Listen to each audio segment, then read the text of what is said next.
डुग डुग डुग डुग का भैया चॉकलेट खइले है सुबह से ना भैया खाए के बा राम के करा ना भावेले भैया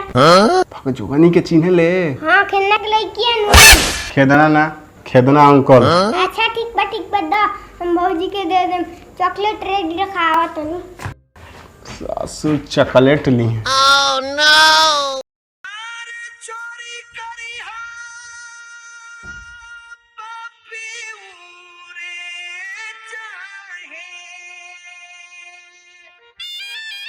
रे निरहुआ के चेला यहाँ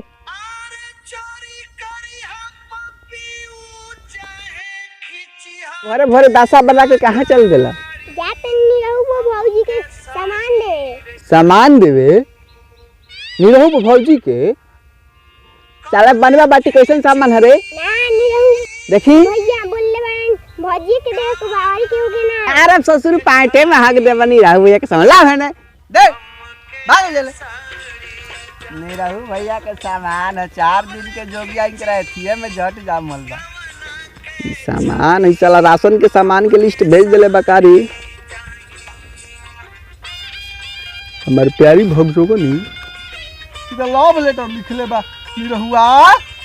साला कहत रही कि लइका का अपना संभार तई हमार बात सुनिए ना लइका लव लेटर लिख के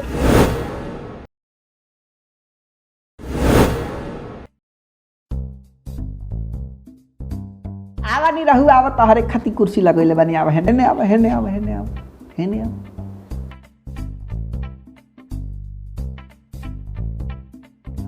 हेने आवा वाह वाह वाह हतना जवान हो गई बड़ा हमारा तो आज पता चलल है बबुआ हाई पीएचडी कैले बड़ा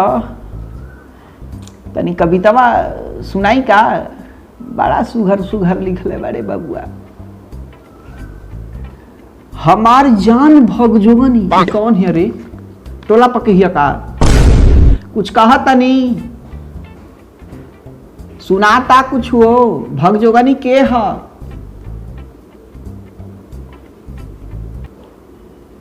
अच्छा अच्छा वो बाद में बताइए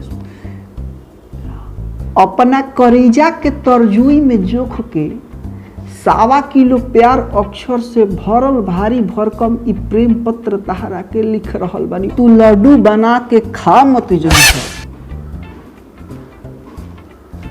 लड्डू बनता और ना ही तू प्रसाद समझ के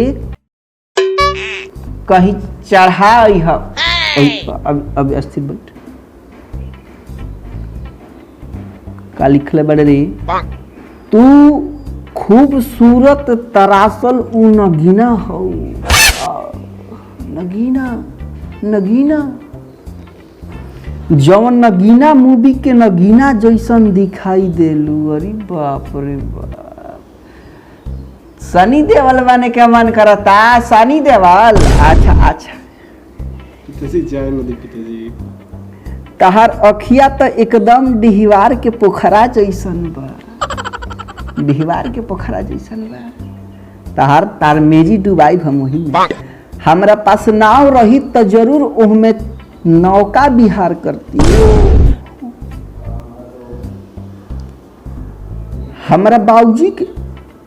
हमरा बाबूजी के नावे 4 बीघा जमीन बटे ना बाबूजी साला जमीन के मैं अगर तू कह देबू तब बाबू के सुतले में अंगूठा लगावा के तोरे नाव कर दे बनी कमाए में है हमार मैं जवानी बर्बाद हो गई झूठो के लिखले बनी बाबूजी रहू के माई देख ला पटावे के झूठो के बहाना हो झूठो बहाना हो कर देव सब धन खा जो बाकी अखिए के सोझा रही है अखिया के सोझा तो काहे कि अब बर्दाश्त नइखे होत हमार जवानी मुरझाइल मोजर निहन झर रहल बा Oh no! है 18 बरिस में हई हाल हो गई तार जवानी मुरझाइल मोजर ले झरे लागल है 42 बरिस पर टनटना तनी अभी हम झूठो के लिखल है बाबूजी पर चुतिया बनावे खातिर बाबूजी। चुतिया बनाओ के ते हमरा के चुतिया बनाओ तड़े रे ना बाबूजी हाँ ना। और अभी तक ढेरे कुल का लिखले बड़े रे अरे लो हई तक बतिया छूटते बा कि तू लक्ष्य के साबुन हो तो हमहू गुलाब के जामुन हई। पंकज उदास बन गई हमार लड़का हमरा ये बेरा पता चलता। तू लक्ष्य के साबुन हो हाथ नीचे कर तू लक्ष्य के साबुन हो तो हमहू गुलाब के जामुन हई। ओ हो गुलाब जामुन तू लक्ष्य के साबुन हो तो हमहू गुलाब के जामुन हई। अगर तू कटरीना के बहिन हो तो हमहू सानिया मिर्जा के पाहुन हई। करे सलते तहर गुरही मिठाई हमनी रहू उमा उमा उमा ई का रे उमा उमा का उमा उमा चुमा बाबूजी। चुमा देता रे बाबूजी अब ढेर भइल हम ढेर होला। फिजिक्स और मैथ की उम्र में उमा उमा श्री महाभारत कथा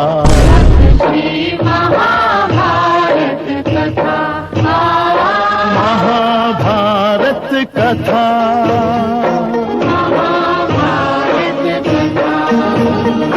कथा है पुरुषार्थ की ये स्वार्थ की परमार्थ। ये सब फाइट वाइट देख के हमारी तो बोरियत मिट गई। वैसे हमारी नहीं मिटी।